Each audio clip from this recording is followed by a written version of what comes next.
et bienvenue parmi les Digital Doers, le podcast de ceux qui font le e-commerce. Aujourd'hui, nous allons parler alimentation et praticité.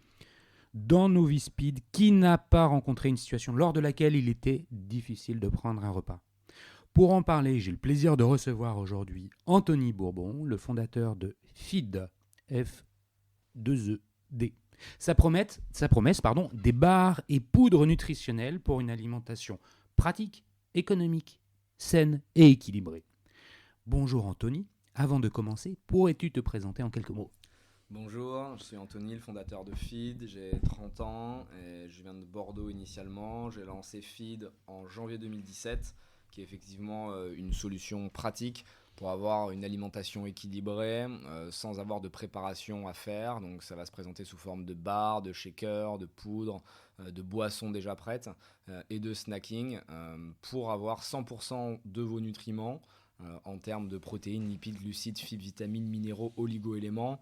Mais au-delà de l'apport très pragmatique et fonctionnel du produit, c'est aussi la possibilité de rejoindre une aventure qui est assez... On va y revenir.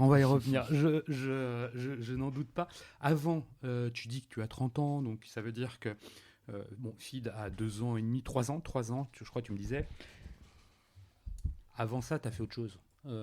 C'est quoi ton parcours? Tu viens d'où? Pas géographiquement, tu viens de nous le dire, de Bordeaux. C'est qui Anthony avant Feed? Qu'est-ce qu'il a fait? J'ai une histoire un peu compliquée. Mon histoire elle devient intéressante à l'âge de 15-16 ans. Je suis dans une famille qui n'est pas incroyable. Un père violent, une mère un peu dépressive à cause du père. C'est assez dangereux d'être à la maison et pour différentes raisons, je me retrouve à la rue à 15, 16, 17 ans, je me souviens même plus, mais assez tôt, pour être honnête. Et en fait, c'est hyper structurant dans mon histoire parce que ça me permet de comprendre très vite qu'il va falloir que je prenne mon destin en main et que personne ne sera là pour m'aider. Et c'est une vraie chance en fait d'avoir commencé avec les mauvaises cartes parce que j'ai pu réaliser qu'il allait falloir être en quelque sorte le capitaine de mon bateau pour pouvoir m'en sortir. Et donc j'ai dû commencer très jeune à travailler, gagner de l'argent, tout en continuant mes études parce que je savais que c'est un point important, c'est-à-dire qu'en fait, tu n'as jamais été déscolarisé, tu t'es toujours démerdé pour pouvoir suivre un peu comme un fil conducteur en ayant une conscience que c'était important, tes études. Exactement, sauf que mes études n'étaient pas ma priorité, c'était un fil rouge et la priorité c'était de gagner de l'argent et de faire du business. Donc j'allais le moins possible en cours et je travaillais le maximum à côté. Et ça m'a permis en fait de financer mon quotidien tout en ayant plutôt des bonnes notes en réalité. J'étais plutôt un bon élève.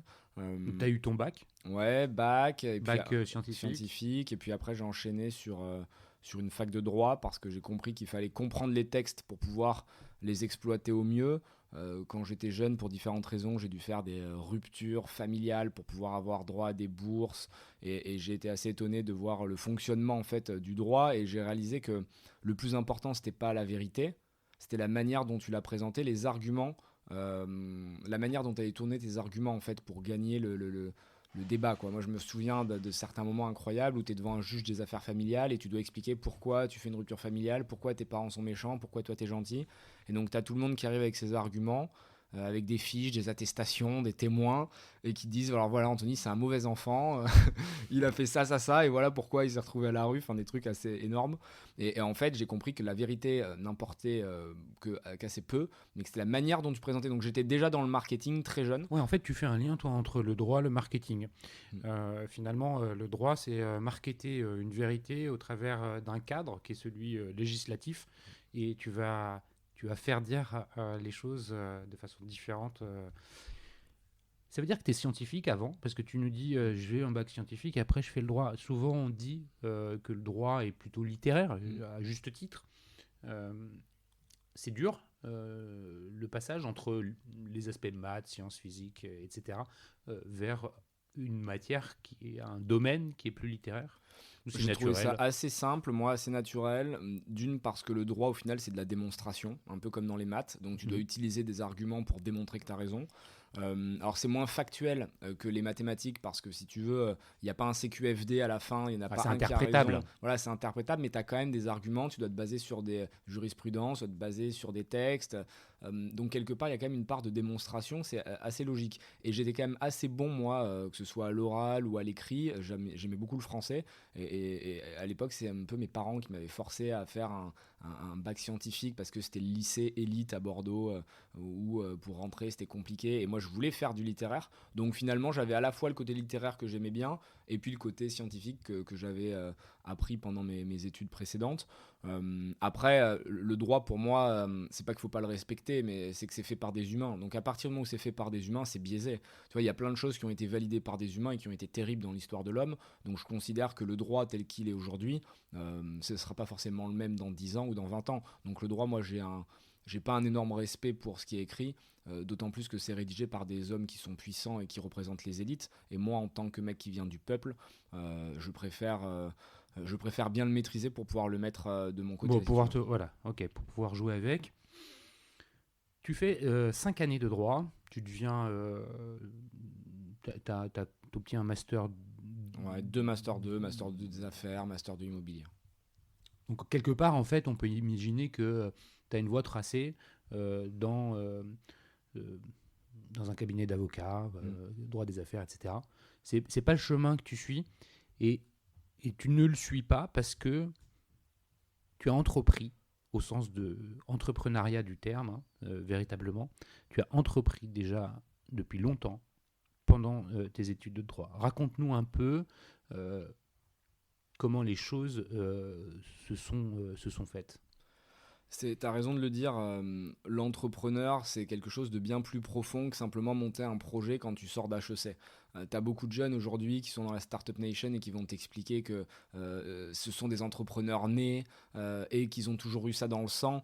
Mais si tu leur demandes s'ils ont vendu quelque chose avant 30 ans, ils te diront que non.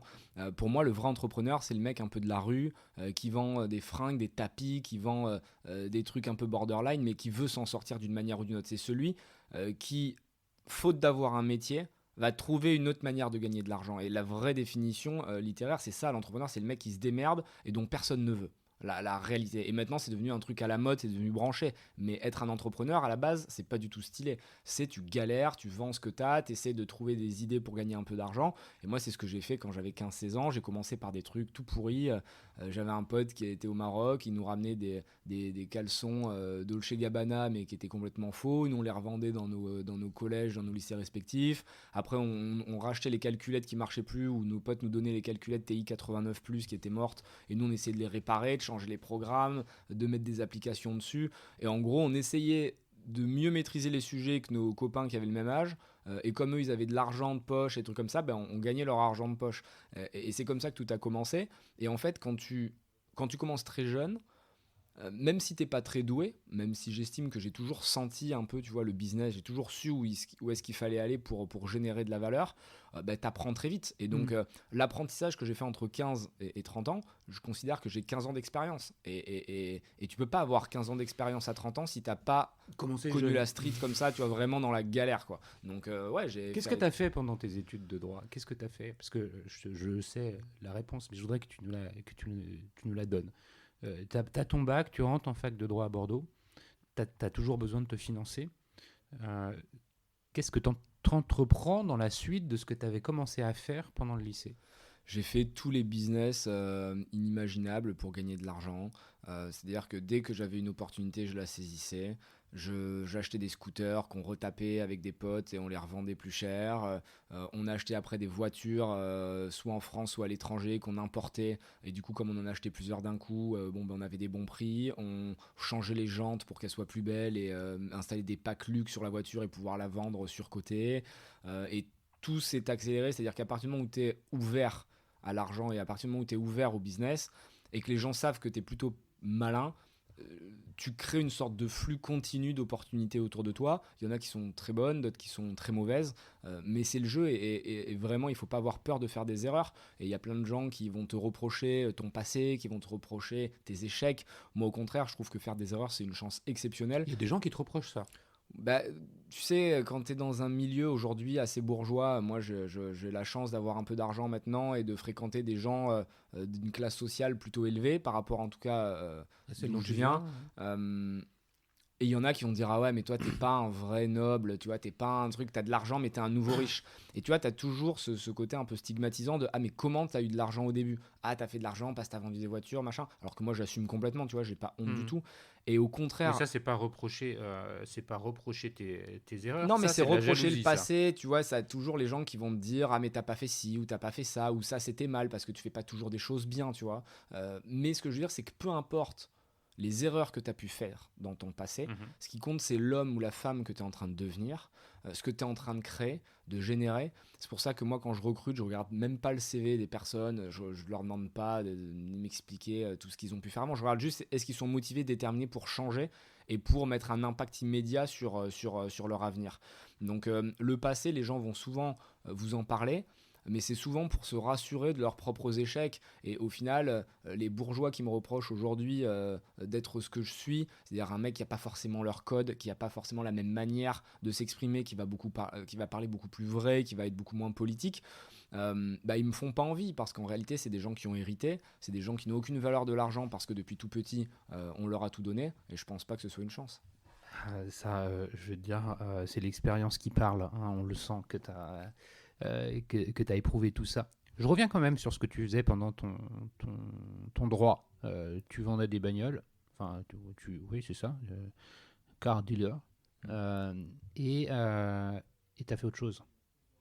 L'immobilier. L'immobilier, ça a été hyper intéressant pour nous. On a commencé tout en bas de l'échelle, on a acheté des petits appartes. Donc c'est toujours avec un même groupe de potes. Ouais, c'est toujours des potes. Alors, ils varient en fonction des opportunités, mais j'ai eu cette chance, moi, de faire le lien, le pont entre les riches et les pauvres. C'est-à-dire que j'avais la capacité de parler avec les pauvres qui, eux, savaient pas s'exprimer avec les riches et donc, du coup, qui pouvaient pas faire d'affaires avec eux. Mais aussi la possibilité de parler avec des gens riches qui avaient de l'argent, qui étaient héritiers. Et du coup, je mélangeais les deux mondes pour avoir entre guillemets la main d'œuvre dont moi je faisais partie, donc c'est pas stigmatisant, les pauvres qui cherchaient les plans, qui travaillaient, mais aussi les riches dont on se servait pour leverager nos capacités de financement. Et du coup chacun était gagnant. Le riche il avait rien à foutre et puis on faisait travailler son argent, et le pauvre était content parce que ça lui faisait une opportunité pour s'en sortir. Concrètement, l'idée, ça veut dire que vous achetez un studio, vous le retapez, vous le revendez, vous encaissez la plus-value. Exactement, au début on faisait que de l'achat-revente, et puis au début on l'a fait avec des appartes, et puis après on a grossi, et puis après on a pu faire des petits immeubles, et puis on les découpait, et puis après ça, Toujours dans Bordeaux. toujours dans Bordeaux. Et la Après là on région. a fait beaucoup à Paris, quand on est parti à Paris c'est là où il y avait le plus de business, donc là maintenant je me concentre sur la première couronne. Euh, Parce que tu laisses entendre que tu continues, mais ça, on va y revenir après. Tu fais ça pendant ton droit, donc tu finis, tu obtiens ton diplôme en droit au bout de 5 ans, et là, la phase études est finie.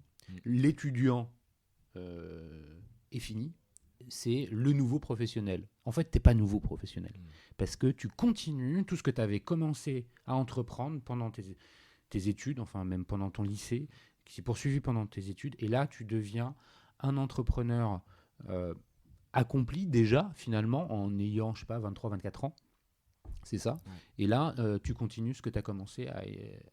Ouais, c'est ça. Je considère que les études, c'était un passage obligé. J'aime pas du tout le système de l'éducation nationale. Je pense qu'il est bancal et qu'il va être amené à être retravaillé en profondeur parce que on n'attend pas des gens qu'ils aient une réflexion. On veut juste qu'ils apprennent par cœur. On veut leur bourrer la tête de toutes les matières. Ils n'ont pas de choix à faire. Ça se base pas sur où est-ce que eux sont bons, où est-ce qu'ils veulent se développer. Ça tient pas compte de la passion.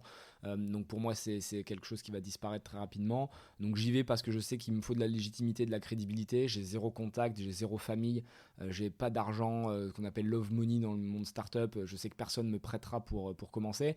Et si j'ai pas des diplômes, ça va pas marcher parce que les gens qui vont devoir me prêter de l'argent, que ce soit les venture capital, donc les fonds d'investissement, les banques, la BPI et compagnie, les gens qui sont à la tête de ces institutions, ce sont des gens qui ont fait des grandes écoles. Donc si j'ai pas la capacité de faire le caméléon et de leur renvoyer via un miroir assez classique social ce qu'eux attendent de moi, ça marchera pas. Donc je le fais mais je n'y crois pas, et du coup quand je finis mes études je suis surtout soulagé quoi. Je suis soulagé parce que je vais pouvoir faire du business à temps plein sans aller faire un TD tout pourri dont tout le monde se fout 2 fois dans la semaine, quoi. Donc vraiment, je me sens libéré et c'est là que je peux lâcher un peu les watts parce que je peux partir plus à l'étranger, parce que j'ai pas des rendez-vous. Tu fais quoi concrètement en fait pourquoi tu pars à l'étranger? Parce que les business très rapidement ont créé un flux d'opportunités autour de nous. Et, Donc les business, nous, c'est-à-dire que tu es toujours avec tes potes? Toujours un groupe, de toujours être potes? avec du monde. Et il y en a qui vont avoir des plans en Espagne, d'autres qui vont avoir des plans en Turquie. Les plans, c'est sur.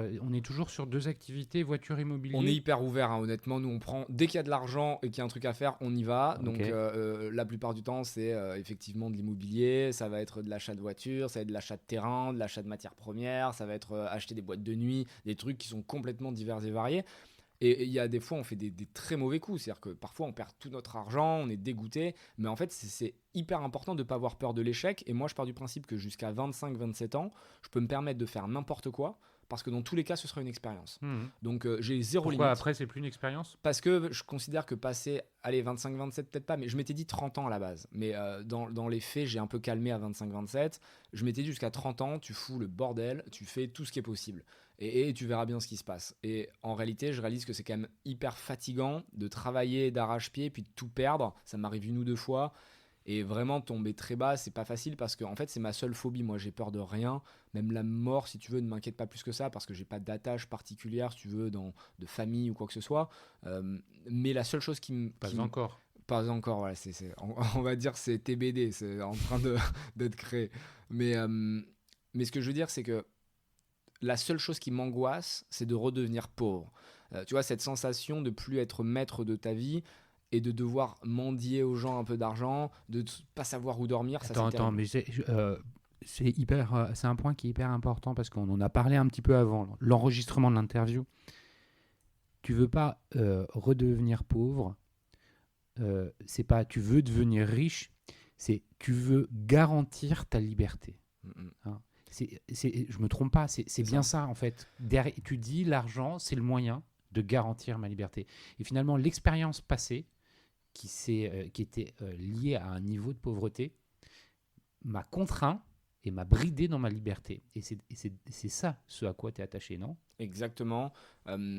L'argent est un outil pour obtenir cette liberté qui est ma mission ultime. C'est-à-dire que je pense que tous les humains devraient se fixer un but global, pas forcément atteignable, quelque chose de presque philosophique.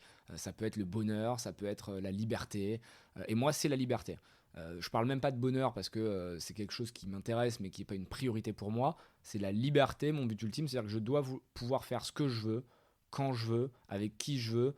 Et malheureusement, même si ça peut sembler un peu matérialiste, l'argent me permet d'atteindre cette liberté. Alors il faut évidemment pas que l'argent soit le seul but de la vie parce que sinon tu deviens un pauvre mec, tu vois, qui devient imbuvable, qui est plus connecté à la réalité.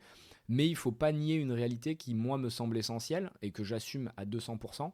C'est que l'argent contribue largement à ton bonheur. Il faut pas que, encore une fois, ce soit ton seul objectif. Mais pour avoir été pauvre et pour avoir été riche, en tout cas par rapport aux jeunes de mon âge, tu es toujours le riche de quelqu'un ou le pauvre d'un autre, hein, dans tous les cas. Mais disons que quand tu as quelques millions d'euros sur tes comptes, je peux t'assurer que la vie devient beaucoup plus douce, tu es beaucoup moins stressé. Et il n'y a que les riches qui peuvent te dire, tu sais, l'argent, ça fait pas tout. Ou alors les pauvres qui sont tellement persuadés qu'ils seront jamais riches, qui préfèrent s'auto-persuader que l'argent ne fera pas leur bonheur. Mais en fait, c'est pas les mêmes problèmes. Moi, je me souviens de problèmes quand j'étais pauvre, c'était comment je vais finir le mois, comment je vais manger. C'est comment je vais payer mon loyer. Et en fait, cette pression, cette charge émotionnelle de te dire comment est-ce que je vais remplir mon estomac, tu ne peux pas la comparer aux problèmes des riches. Les riches, ils vont te dire, nous aussi, on a des problèmes, nous aussi, on n'arrive pas à trouver l'amour, ou nous aussi, on a de la pression avec nos salariés, ou nous aussi, tu sais, notre maison, on paye des impôts. Ouais, mais il n'y a rien de structurant, il n'y a rien de vital, en fait. Alors oui, les riches vont dire, nous aussi, on a des maladies. Ouais, mais si t'es malade, tu peux te payer des meilleurs médecins, tu peux te payer des meilleurs hôpitaux. En fait, tu es en train de parler de la pyramide de Maslow. Hein. Ouais, c'est une évidence pour moi. Les gens qui te disent l'inverse, c'est qu'ils n'ont jamais eu d'argent ou alors c'est qu'ils ont toujours eu de l'argent. Tu vois. Comment aujourd'hui, je fais juste une parenthèse, après on reviendra sur ton parcours et puis on va passer sur Feed. Comment tu l'emploies, l'argent que tu possèdes aujourd'hui? Hyper chichement, c'est-à-dire que j'ai... dans ma tête, c'est un modèle assez classique, hein, c'est pas moi qui l'ai inventé, mais 3 phases pour pouvoir maîtriser ton argent. Il faut le gagner, c'est la phase 1. 2, l'économiser. Tu as des gens qui gagnent beaucoup mais qui sont incapables d'économiser. Et 3, l'investir. Si tu ne maîtrises pas ces 3 leviers, tu ne pourras jamais avoir une belle indépendance financière. Il y a plein de footballeurs qui ont gagné énormément d'argent, ou des stars du cinéma, ou des chanteurs, ou je sais pas quoi, qui ont énormément réussi l'étape 1, qui ont loupé l'étape 2 et l'étape 3. T'en as qui ont réussi l'étape 1 et 2, mais qui n'ont pas l'étape 3, et comme l'argent a un coût et que l'argent se dévalue, ne peuvent pas, ne peuvent pas ne plus travailler, parce qu'ils sont obligés de constamment générer du revenu, parce que leur cash flow est négatif. Et moi, l'objectif, ça a été dès le début de maîtriser ces 3 étapes. Donc, je me suis beaucoup formé, j'ai lu beaucoup de livres, j'ai écouté beaucoup de podcasts, j'ai parlé avec beaucoup de gens qui avaient réussi. C'était une obsession pour moi. Par exemple, je ne lis jamais un livre, je lis pas de roman. Ça ne m'intéresse pas parce qu'une histoire, je m'en fous. Moi, ce qui m'intéresse, c'est savoir comment les gens ont réussi, comment ils ont échoué pour pas reproduire leurs erreurs. Donc, ça peut passer par les films aussi. Tu vois, tu peux regarder des grands films qui vont retracer la vie de telle ou telle personne. Et si tu analyses bien les choses, la réalité, c'est que les échecs viennent toujours à peu près du même endroit. Les échecs, c'est toujours parce que tu as trop dépensé, parce que tu es tombé dans l'alcool, dans la drogue, ou que tu t'es entouré des mauvaises personnes. C'est toujours les mêmes échecs que tu reproduis. Ça, tu les reproduis pas, donc j'imagine que tu as une vie saine. Mais aujourd'hui, t'es pas en train... quand je te demande comment tu emploies ton argent, oui, donc tu l'as écrit, tu l'as bien dit, mais dans ta vie de tous les jours, ça a changé quelque chose d'avoir de l'argent? Est-ce que tu roules dans des super voitures? C'est quoi? Ça change? Ça change ta tranquillité d'esprit. C'est-à-dire que tu es dans un confort qui est exceptionnel. Je sais que le mois, la fin de mois ne sera pas un problème. Je sais que je peux me payer ce que je veux. Par contre, ça n'a pas changé mon mode de vie. C'est-à-dire que je vis toujours dans le même petit appart. Alors, j'ai un appart de 40 mètres carrés qui certains me diront que c'est une chance, mais ce que je veux dire, c'est que la plupart des gens qui ont mes revenus ou mon patrimoine, ils sont plus autour de moi dans des apparts de 200, 300 mètres carrés, haussmanniens, magnifiques, qui vont payer 5, 6, 7 000 euros par mois. Moi, c'est pas quelque chose dont j'ai envie, parce que je pars du principe qu'à chaque fois que je dépense 1 euro, il doit me rapporter quelque chose. Donc, j'ai aucun souci à m'acheter une montre qui vaut beaucoup d'argent. J'ai aucun souci à m'acheter une voiture qui vaut beaucoup d'argent, parce que je sais que je vais mieux les vendre que ce que je les ai achetés, parce que je reste un marchand. Moi, je suis pas un mec très intelligent, mais par contre, quand j'achète quelque chose, je sais bien l'acheter, je sais bien le vendre. Et donc tu achètes une voiture pour la revendre? Ouais, moi une voiture, ça se dévalue quand même. Non, pas forcément. Si tu l'achètes bien et que tu l'achètes vite, il y a des modèles qui sont très durs à avoir. C'est un peu comme les montres, tu vois. Si tu arrives à trouver une Rolex Submariner, Daytona, si tu arrives à trouver une Audemars Piguet Royal Oak Extra Fine, c'est très cher, mais c'est tellement introuvable que si tu arrives à te trouver neuve, tu peux la vendre plus cher sur le marché de l'occasion. C'est-à-dire que je prends un exemple tout con, pour ceux qui connaissent, ça tiltera. Tu trouves une Daytona, une 115 620 en magasin, tu peux la vendre beaucoup plus cher le lendemain sur le marché de l'occasion. Et quand je dis beaucoup plus cher, c'est 5 000 euros. Mais c'est énorme parce que la montre ne coûte que 12 000. Donc si tu veux, tu mets 12 000 balles et tu peux gagner 5 000 balles immédiatement. C'est pareil pour certains modèles de voitures, c'est pareil pour certains apparts. Ça, c'est ce que tu continues à faire. Et c'est ce que je continue à faire. Donc quelque part, c'est une vraie Donc, chance. En fait, parce que tu continues ton business. Ouais, toujours. Moi, de toute manière, je ne l'arrêterai pas. C'est aussi ce qui me nourrit et c'est ce qui me permet de rester connecté. C'est-à-dire que j'ai plein de montres. Je les achète quand j'ai l'opportunité. Les gens savent que je peux décaisser rapidement de l'argent. Donc, on m'appelle, on me dit écoute, tiens, t'as une Hulk, une Rolex Hulk qui peut sortir là, ou t'as une Patek Philippe Nautilus qu'on peut te dégainer. Est-ce que t'es là? Et ils savent que moi, j'ai l'argent pour l'acheter. Je l'achète, je les garde, je les mets dans un coffre à la banque. Je les porte de temps en temps parce que c'est un vrai plaisir et que j'adore en plus ces objets. Et puis je les revends derrière, je gagne de l'argent. Donc ça me dérange pas, si tu veux, de dépenser beaucoup pour certaines choses parce que je sais que je peux les revendre. Là où j'ai du mal, c'est de dépenser sur un loyer. Un loyer, par exemple, c'est de la perte sèche. Donc je vois pas l'intérêt de payer 6 000 euros par mois. Un truc qui à la fin de l'année me rapporte rien. Donc à la rigueur, acheter à Paris, acheter un bel appart pour vivre dedans, ça me dérangerait pas, mais je trouve que les prix sont beaucoup trop hauts en ce moment et c'est pas le moment de le faire. Donc je loue un petit appart qu'on a en plus avec des potes dans une SCI, donc qui me coûte pas super cher et c'est super. Bon, merci pour cette parenthèse. Je reviens sur ton parcours pro. Il y a 3 ans, tu fais naître Feed. Comment l'idée t'est-elle venue? Ça m'est venu d'un problème super personnel. Je faisais tellement de boulot, de business à droite à gauche que je sautais de plus en plus de repas. Et je sentais que je devenais de plus en plus faible, que j'avais plus d'énergie en fin de journée, je perdais du poids. Et je me suis dit, mais c'est quand même dingue sur le marché, il n'y a pas un produit qui te permet d'avoir 100% de tes besoins et que tu puisses le manger rapidement, pas cher. Moi, j'ai toujours cette notion, tu vois, de prix. T'as les Français qui vont hurler, qui vont dire attends, tu peux manger largement pour pas cher en France. Bah déjà c'est compliqué, les études elles sont pas dans ce sens-là. T'as un Français sur 4 qui peut pas manger de fruits et légumes frais parce que c'est trop cher. T'as 50% des Français qui sont en surpoids, dont 20% qui sont obèses. T'en as 1 sur 3 qui est en carence. Et moi j'ai pas envie de dépenser 15 € le midi pour aller manger à la brasserie du coin parce que je trouve que c'est pas rentable et qu'en plus c'est pas bon et que j'ai pas le temps. Donc je cherche à créer un produit qui va avoir l'intégralité de mes besoins. Je fais une formule Excel qui répertorie tout ça. Et à force de Donc là, tu regardes même pas s'il y a quelque chose sur le marché. si, je vois qu'il y a Soylent aux US qui cartonne, mais on peut pas l'importer en France. Donc, et c'est toujours le cas d'ailleurs, ils se vendent pas en Europe. Et du coup, je me dis, bon, bah, je vais le créer moi-même, mais pas pour le vendre en Mais mode pour toi, business, pour moi.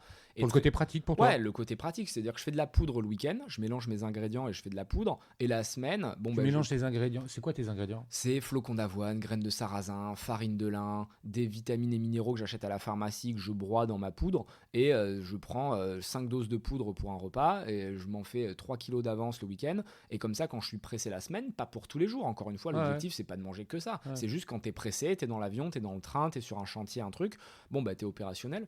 Et ça me plaît. Et très rapidement, en fait, les Donc potes. la poudre, en fait, tu la mélanges à de l'eau et tu bois ça. Ouais, c'est ça. Tu mets la poudre avec de l'eau, tu shakes et ça te fait une boisson.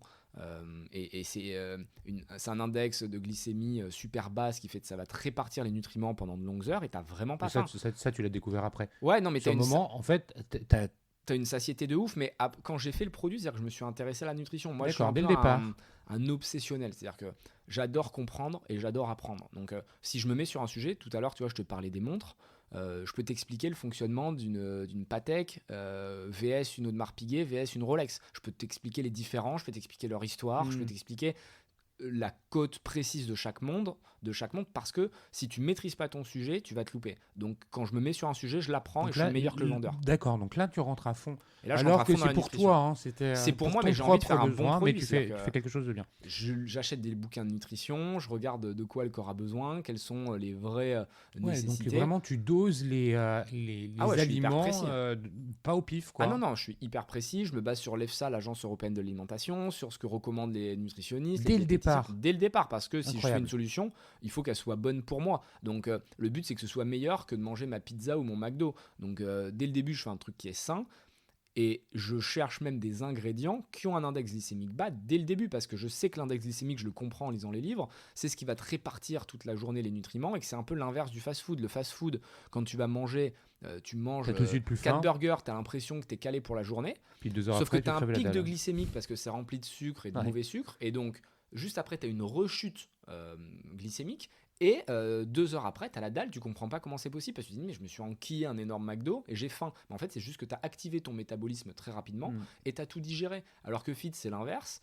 Tu vas rien activer du tout et tu vas digérer pendant 6, 7, 8 heures. Et c'est ça qui est cool en fait. Et donc dès le début, je me mets dans une optique de création de produits qui Voilà, est bon. tu te fais tes poudres, tu bois ça, tes potes te voient boire ça, et ils disent mais qu'est-ce que tu nous as fabriqué comme potion magique, c'est ça? Ouais, au début, ils rigolent un peu, ils se marrent. Et puis, de temps en temps, ils en prennent parce qu'ils sont quand même pressés. Et on se retrouve à faire des ateliers le week-end de plus en plus gros parce qu'il y a de plus en plus de potes, d'amis qui en consomment. Et c'est là qu'on se dit, bon, bah finalement, on n'est peut-être pas tout seul à être dans ce cas-là. Et tous les gens qui sont, on va dire, hard work, tu vois, qui sont urbains, pressés, bah, ils aiment bien le produit. C'est-à-dire qu'on avait des potes traders, bah, ils l'utilisent entre midi et 2. On a des potes dans l'immobilier, ils font ça aussi sur les chantiers. Les potes qui font des voitures, qui vont chercher des caisses en Allemagne et tout, bah, ils sont contents sur la route d'avoir cette solution parce que ça leur évite d'en foutre partout sur les sièges, que ça pue dans la voiture. Ils boivent leur petite potion et ils sont peinards. Et du coup, on se dit, bon, bah, on va lancer un site de précommande et on va proposer aux gens. Alors attends, tu dis, ouais, non, tu te dis, quand tu perçois ça, tu dis, il y a un business à se faire, ça va pouvoir se vendre. Comment on fait pour vendre ça? Parce que tu parles de la précommande, donc ça, c'est une option que vous avez choisie en fait. C'est de se dire quoi? C'est Kickstarter? C'est quoi? C'est-à-dire que avant de me lancer dans un business, je veux toujours l'A/B tester. C'est-à-dire que quand j'achète une montre, avant de l'acheter, maintenant je m'y connais donc je n'ai plus besoin de le faire, mais au début ce que je faisais c'est que je faisais semblant de revendre la montre je piquais des photos par exemple sur internet d'une montre et je faisais comme si je la détenais, comme si j'étais vendeur et je la vendais. Et je regardais si des gens étaient prêts à m'appeler pour me l'acheter. Et si je voyais qu'il y avait plusieurs personnes qui m'appelaient en disant ah, je suis intéressé, je veux la voir, ben là j'achetais réellement la montre et après j'allais voir les personnes qui m'avaient appelé. Ouais, C'est-à-dire que je me faisais intéressant. une liste Ouais. de précommande si tu veux. Et j'ai toujours fonctionné un peu comme ça. Pareil pour les voitures, etc. etc. Et là du coup je me fais une liste virtuelle de précommande et je dis aux gens bah j'ai pas encore le produit mais il est bientôt prêt. Est-ce que vous seriez prêt à prépayer pour l'avoir dès qu'il sera disponible? Et ça, tu dis à ces gens, par quel canal? Comment tu fais pour dire Alors, à je ces gens? crée tout d'abord des réseaux sociaux classiques, Instagram et compagnie. Et Insta, c'est ce qui me permet de faire comprendre le produit. C'est-à-dire que je mets le produit dans une situation où en un coup d'œil, tu comprends l'intérêt. Et là, le nom feed est déjà existant? Ouais, là, j'ai mis feed, mais j'ai rien protégé. Si tu veux, c'est à l'arrache, hein. Je l'ai fait vraiment en mode, euh, on va dire, gros hacker. Donc, il n'y a rien qui est légal. Il n'y a pas une société qui est créée. C'est à l'arrache. Et je mets des produits dans des situations. Je mets une bouteille blanche et je vais mettre une bouteille blanche sur un bureau de trading pour faire comprendre que c'est pratique pour les traders. Ou je vais la mettre sur un télésiège au ski à la main pour faire comprendre, bah, plutôt que de payer 20 balles ta barquette de frites et de faire la queue 25 minutes en haut des pistes, bah, tu bois ta bouteille sur le télésiège et tu peux continuer à profiter de la puff toute la journée. Si tu veux, enfin, que des trucs hyper factuels. Mise en situation. Mise en situation. Et après, je fais un site, je code un site. Je me souviens, en une nuit, j'avais commencé par Squarespace. C'était un site américain qui n'était pas du tout adapté au e-commerce parce que c'était plus des templates, tu vois, design, on va dire, site qui était vitrine mais pas d'achat. Et du coup, je lance ce truc de précommande et il y a plein de gens qui achètent. Et en très peu de temps, je crois un mois, il y a 10 000 repas précommandés. Waouh! Parce qu'on fait une bonne communication. Mais là tu as ces 10 000 commandes. Et mais t'es un peu dans la merde parce qu'il faut les Ouais. industrialiser derrière. C'est pas dans ta cuisine que tu vas aller faire ta poudre. C'est clair. Et dès le début, quand je sens qu'il y a de l'attraction, j'industrialise le concept immédiatement. C'est-à-dire que c'est comme dans l'immobilier, moi ça m'intéresse pas d'acheter un appart. Quand je fais de l'immobilier, j'aime acheter le terrain et faire pousser l'immeuble dessus parce que je sais que c'est là que je gagne beaucoup. Ou au pire, j'achète un immeuble, je vais acheter un immeuble dégueulasse, tout défoncé, où je vais pouvoir faire des travaux, surélever, découper les apparts, où je vais pouvoir gagner de la surface, je vais créer de la valeur. Là c'est pareil, je veux créer un truc qui soit solide et donc je vais direct chercher des industriels, ce qu'on appelle des copackers, qui vont pouvoir créer mon produit parce que je sais que quand je fais quelque chose... Comment tu fais pour les trouver? Tu les connais? Non, je les connais pas, mais là, Et comment tu sais qu'ils existent? Google, je me dis, il y a bien des mecs qui sont capables de faire de la poudre d'une manière ou Mais d'une parce autre. que tu sais, je t'enquiquine avec ces questions, mais parce que quand tu le racontes forcément un peu vite aujourd'hui, on a l'impression que c'est magique, quoi. Tu dis, tiens, bah voilà, j'ai besoin Non. d'un industriel qui fait de l'emballage pour feed et tu trouves. En fait, c'est pas comme ça. Tout à Non, fait, t'as que ça raison. marche. T'as raison, il faut que toi, tu comprennes ce dont tu as besoin. Donc, ce que j'ai fait, c'est que j'ai pas tapé industriel, poudre, machin. Je me suis posé et je me suis dit, qui est le plus proche de mon secteur? Et j'ai réalisé que c'était les produits de régime. Et donc, j'ai cherché qui étaient les fabricants de produits de régime. J'ai passé des commandes chez des concurrents, j'ai regardé parce que tu sais, les mecs ils laissent toujours traîner des indices sur le logisticien, puis après j'appelais le logisticien pour savoir qui est ça. Enfin, je me suis débrouillé pour savoir. Ouais, t'as fait ton enquête. J'ai fait mon enquête et j'ai réalisé qu'en fait il fallait que je me rapproche des gens qui fabriquaient les produits de régime et que ces produits de régime là, bah, il fallait que j'aille leur vendre que c'était terminé. Et donc ces mecs là, j'ai fait le truc classique un peu Donc, beau. ces mecs-là, c'est l'industriel. L'industriel. Mais ça, Je les ai appelés, je leur ai Ouais. dit écoutez, il faut que je vous rencontre, j'ai un méga projet. Alors là, le mieux c'est de se faire passer pour quelqu'un d'autre parce que si tu leur dis je suis un start-upper et j'ai une super idée, personne t'écoute. Donc tu dis que tu travailles pour un grand groupe ou un truc comme ça et tu fixes un rendez-vous, les mecs sont contents. T'arrives avec une grosse caisse, une grosse voiture, grosse montre, beau costume pour, tu vois, impressionner. Faut montrer, c'est horrible à dire, hein, ça fait hyper matérialiste, mais c'est une réalité. Si tu montres pas que tu es un potentiel client intéressant pour eux, ils vont pas te parler parce qu'en fait ils ont des lignes de production qui sont assez grosses et si tu leur dis que tu vas vendre 2000 bouteilles, ils te ferment la porte immédiatement. Donc moi je survends le truc et tu dois leur transmettre de l'énergie en leur disant bon voilà, moi j'ai un projet. Ok, je viens vous voir, je vous dis que c'est pour un produit de régime, mais c'est pas pour un produit de régime. Tu leur prépares une belle présentation, un beau deck, et je leur dis, moi je suis persuadé qu'il y a un marché, voilà les chiffres que j'ai pu Et récolter. là, tu sors du bois, tu dis que Ouais, et là, t'annonces la couleur. T'es pas un gros industriel. Là, tu annonces la couleur, mais tu vois, si tu es courageux, que tu as de l'énergie, que tu as de la volonté, ils écoutent, tu vois. C'est comme moi, honnêtement, sur LinkedIn, je reçois tous les jours peut-être 50 messages de gens qui me disent je veux que tu investisses dans ma boîte. Bon, bah, celui qui me contacte un peu différemment et qui me dit, je sais pas, qui me raconte un truc rigolo où je vois qui s'est intéressé à ma vie ou qui s'était intéressé à la manière dont je fonctionnais, bon, ben là, ça me parle. Tu vois, il y a un mec, c'est hyper marrant, il m'a fait une vidéo l'autre jour. Parce que je sais plus, dans un podcast, je racontais que j'avais une organisation sur mon calendrier où j'avais les rendez-vous le mardi après-midi, le jeudi après-midi de telle heure à telle heure. Et le mec il me dit, comme je sais que tu as rendez-vous que le mardi et le jeudi, je te fais une vidéo, on est mardi jeudi pour te montrer. Et le mec m'a montré qu'il s'était intéressé à ce que je faisais. Et du coup, pas du tout que je suis égocentré, mais ça veut dire que le mec a creusé un peu plus loin que juste envoyer un message sur LinkedIn. Il a créé du contenu juste pour moi, donc c'est-à-dire qu'il y a passé du temps, et il me raconte ce que fait sa boîte. Bah, au moins, j'ai été au bout de la vidéo, et je sais que ce mec-là, sa boîte a fait ça, et est-ce que ça m'intéresse? Oui, non, c'est un autre sujet, mais au moins, j'ai écouté, tu vois, ce qu'il avait à dire. Et bah, je fais pareil avec les industriels, j'essaie de créer de l'attention. Et quand je leur dis, moi, je suis chaud et je suis déterminé, je vais y arriver, et comme je crois dans mon projet, j'avance avec mes fonds propres la première production, je vous demande rien, si ce n'est que de créer ma poudre. Bon, donc tu veux dire que tu annules le risque financier pour eux? Tu leur demandes pas de s'engager, donc il n'y a pas de risque industriel. Donc les mecs, ils sont un peu coincés, ils peuvent pas dire non. Le seul truc qu'ils vont perdre, c'est du temps. Et le temps, c'est pas grave, c'est pas le plus important. Donc ils me disent, ok, on va faire un essai. Et donc là, on fait un... Là, ils te font tes 10 000... Là, ils me font mes 10 000 bouteilles. Ouais. Ils améliorent même ma recette parce que je réussis à négocier pour qu'ils me fassent un peu la R&D et compagnie. Et du coup, bah, je sors mes 10 000 repas et ils sont vendus immédiatement. Et là, je sais que je suis en train de tenir un truc. Donc là, tu les expédies? Ouais, donc ça veut dire que les 10 000 repas, l'industriel les expédie aussi, ou comment ça se passe? Non, alors moi je travaille avec un logisticien, j'essaie d'automatiser tous les process. C'est-à-dire que je veux vraiment ne pas être dépendant d'un acteur. Donc j'ai mes copackers qui fabriquent. Aujourd'hui j'en ai plusieurs pour pas être lié à une seule entité. J'ai mes logisticiens, là encore j'en ai plusieurs. J'ai les logisticiens spécialisés B2C, les logisticiens spécialisés B2B. Donc, mais au départ, tu en as un. Au début, j'ai un logisticien. C'est le copacker qui lui envoie la cam. Et lui, il a dispatch. Lui, je le branche sur mon site internet et je lui dis, ben voilà. Donc là, ton site internet, c'est lequel? C'est le Squarespace tout dégueulasse, mais que je coupe rapidement et je passe sur un Shopify qui est... à mon avis, le meilleur compromis pour les jeunes projets qui se lancent. C'est hyper simple, pareil, là c'est encore moi qui le fais. T'as pas besoin d'avoir des connaissances, tu lis 2-3 forums et tu te formes. Là, tu bidouilles ton site. Le site, ouais. Je bidouille le site et je le connecte au logisticien. Et tu vends, attends, parce que c'est un business qui est recurring et c'est pas comme si tu lances un produit high-tech nouveau, tu as besoin de précommande et puis les consommateurs le reçoivent, l'essayent et par d'éventuels commentaires ou d'éventuels effets de buzz vont convaincre d'autres de l'acheter. Parce que ça fonctionne pour Feed, mais ce qui fonctionne aussi, c'est le repeat business. Ouais. Puisque tu as un produit que tu essayes une fois, si tu en es convaincu, ben, tu vas vouloir recommencer. Tu as vendu tes 10 000 produits, donc ils sont expédiés d'un coup, en quelques jours, les consommateurs les reçoivent. Qu'est-ce qui se passe ensuite ? Comment tu capitalises sur le fait que tu aies livré ces 10 000 premiers produits ? Déjà, j'écoute les feedbacks des clients, c'est super important.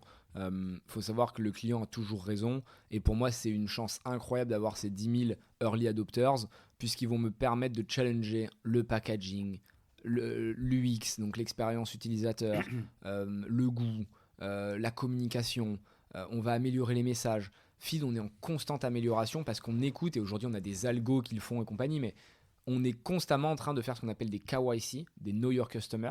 C'est-à-dire que tu dois appeler tes clients, tu dois leur envoyer des questionnaires automatisés pour savoir ce qu'ils aiment, ce qu'ils n'aiment pas. Et ça nous permet de faire évoluer la marque constamment. Donc dès le début, j'appelle mes clients, je passe beaucoup de temps avec eux. On parle beaucoup avec les forums. Il y a des forums spécialisés dans la smart food, ça paraît ouf, mais t'as Canard PC, t'as Hardware PC, où il y a des fils entiers qui parlent de smart food, et du coup on est hyper présent, on leur répond, on les lie à l'aventure. C'est important de comprendre que les gens, ils n'ont pas envie d'acheter qu'un produit, ils veulent acheter une histoire, ils veulent acheter quelque chose qui... Donc là tu marketes en fait ton offre. Ouais, là on market, on prépare. Et tu dis on parce que là t'es plus tout seul. Ouais, en fait je suis tout seul, mais je dis tout le temps on, et c'est une habitude qu'il faut prendre, parce que quand t'es monofounder c'est très mal vu. Et du coup quand je dis on par habitude, ça laisse entendre qu'on est plusieurs, et les fonds d'investissement, ça les rassure. Pour le coup, je trouve ça très smart, mais c'est juste pour comprendre la réalité. Donc, tu es tout seul, tu piches ça, et tu changes ta plateforme e-commerce pour passer sur Shopify, tu lis le feedback de tes clients, tu améliores en parallèle le packaging. je sais pas, le mois d'après, c'est quoi les commandes? Ou les 6 mois après, je sais pas, avance dans le temps, comment ça se passe? Le repeat est super important parce que c'est ce qu'on appelle des cohortes, c'est un peu technique, mais t'as un bon business e-commerce quand tu as des belles cohortes, c'est-à-dire que tu as un beau taux de repeat et que des gens qui t'ont acheté en janvier continuent à t'acheter au mois de décembre qui suit. Et je me concentre sur le repeat qui est plutôt très bon chez Feed parce que ça veut dire qu'on a répondu à un besoin et qu'on a craqué quelque chose.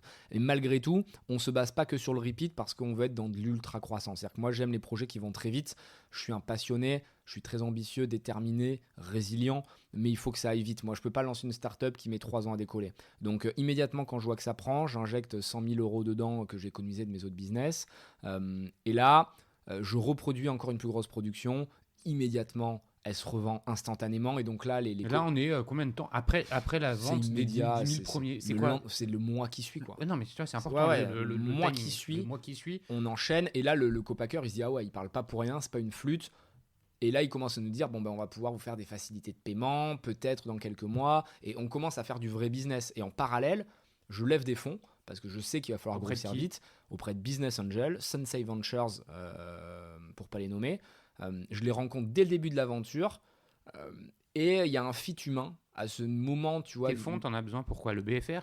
J'en ai besoin pour le BFR parce qu'en fait, il faut que je passe des commandes de plus en plus grosses. Et le problème, c'est que je dois l'avancer. C'est-à-dire que moi, je dois avancer les matières premières au copacker. Et donc, je paye un mois avant. Il faut commander les matières premières. Après, il va fabriquer.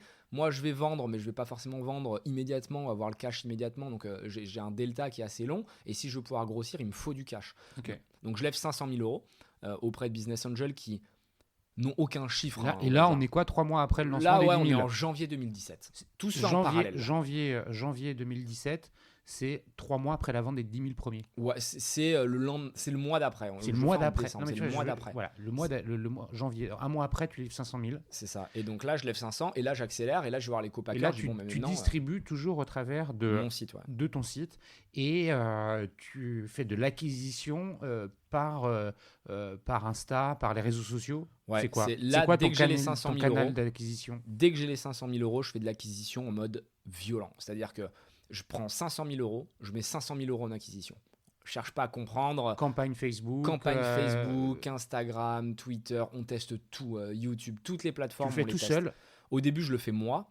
J'apprends, tu vois, c'est pas très compliqué en vrai. Non, c'est pas que c'est compliqué, c'est qu'il y a quand même un niveau d'expertise à connaître qui nécessite du temps pour l'atteindre et qu'après c'est time consuming, la gestion des campagnes. C'est pour ça que je te pose la question. Non, mais tu as raison, c'est hyper intéressant et c'est-à-dire qu'il faut de suite discloser quelque chose, c'est que quand je raconte l'histoire, ça paraît facile, mais faut vous mettre à ma place, c'est-à-dire que je dors 3 heures par nuit là, à cette époque. Je suis bien conscient du truc. Je dors 3 heures par nuit, je ne fais rien d'autre, c'est-à-dire que je n'ai pas de week-end, je n'ai pas de famille, je n'ai pas d'amis, je sors pas en boîte, je ne fais que ça.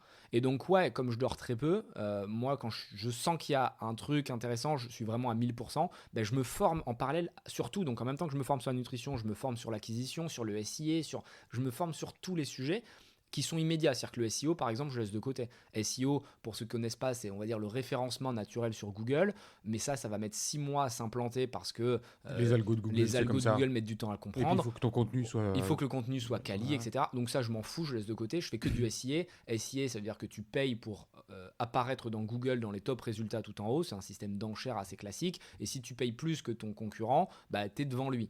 Bon, bah, moi, je paye pour... C'est pour le mot, je sais pas, solution nutritionnelle ou alimentation rapide, pour ces mots-clés, c'est une requête, on va se positionner, on va payer pour être le premier à sortir dans les résultats. Exactement. Et donc, je me concentre sur ces trucs qui sont effectifs immédiatement. Et là tu as un taux d'acquisition qui est fort Et là, l'acquisition, ça cartonne parce que c'est un produit qui est nouveau. On a un bon branding, franchement, qui est stylé. On fait le pricing, comment tu le fais? Pricing, je veux que ce soit le moins cher possible. C'est-à-dire que moi, je veux faire un produit mass market. Je veux pas faire un truc pour les élites bourgeoises. Je veux que tout le monde puisse manger. Un peu comme Free qui est débarqué avec ses offres téléphoniques à l'époque qui ont pété le marché. Nous, on veut péter le marché aussi. On veut que ce soit moins cher qu'un sandwich. Donc, c'est entre 2,50 et 4 euros le repas complet qui t'apporte tout mais t'achètes pas à l'unité, t'achètes plusieurs repas. Sur le site, c'est 12 repas minimum. Mm-hmm. Et ça nous permet, nous, tu vois, de diluer un peu les frais d'envoi, de logisticien. Parce que si là, tu as un taux de marge marge qui est confortable ? Non, au début, on commence, on sait qu'on n'est pas rentable et que c'est le volume qui nous permettra d'être rentable. Il ne faut pas avoir peur de perdre de l'argent, c'est aussi pour ça qu'on lève. Il faut aller vite, il faut tuer le marché. La rapidité, c'est immédiat et c'est le plus important quand tu es une startup. Il faut endormir le marché, il faut l'asphyxier. Donc ça, c'est ce que tu fais en mettant 500 000 balles sur l'acquisition, c'est-à-dire enfin quasi, j'imagine. Tu mets sur l'acquisition beaucoup. Ouais. Tu multiplies ta base de consommateurs. Ah bah ouais, non mais chaque mois je fais plus de x2 de chiffre d'affaires. C'est colossal. C'est-à-dire quand je ressors les chiffres, c'est exceptionnel. Aujourd'hui, on n'est plus dans ce type de métriques parce que forcément on fait des millions chaque mois, donc c'est compliqué. Mais au début, c'était n'importe quoi. On a asphyxié le marché, c'est-à-dire qu'il y avait 2 concurrents qui existaient rien qu'en France, les 2 sont terminés depuis. Et pourtant, ils existaient avant nous. Disons qu'on s'était lancé un petit peu en parallèle. Les mecs sont morts parce que ils ont trop réfléchi, ils se sont masturbés intellectuellement sur plein de sujets. Nous, à un moment, on exécutait, quoi. Et alors, on était là pour aller vite. À quel moment le on devient vraiment on ? C'est-à-dire à quel moment où tu commences à t'entourer d'experts ? Parce que c'est impossible, surtout dans l'hypercroissance, de pouvoir tout maîtriser. Si on réussit son hypercroissance, c'est qu'on a su déléguer et s'appuyer et faire confiance. C'est clair. À partir de quand tu commences à recruter ? Je commence à recruter. Le premier recrutement, c'est Joachim, un stagiaire qui aujourd'hui a un super rôle chez Feed. Donc c'est une belle histoire aussi parce que il faut renvoyer des valeurs humaines aussi à tes équipes et c'est un travail en commun. Il n'y a pas de réussite seule, comme tu le disais. Seul, tu vas très vite, mais à plusieurs, tu vas très loin. Donc il faut savoir créer une structure saine autour de toi. Moi, je recrute que des jeunes qui sont ultra motivés, ambitieux, déterminés. C'est-à-dire que je prends pas des experts au début. Je prends des couteaux suisses qui sont capables, comme moi, d'apprendre. J'achète la capacité à apprendre. Ouais, voilà, moi j'achète l'avenir. Quand je travaille avec en fait, les experts, je les externalise. C'est-à-dire que j'ai des agences d'acquisition, j'ai des logisticiens, j'ai des copackers, mais tout ça, c'est pas des coûts fixes. Parce que si je prends un expert, ça va me coûter 60, 70, 80 000 euros de salaire l'année, pas chargé. Alors qu'un jeune qui sort d'école, ça me coûte 25, 30.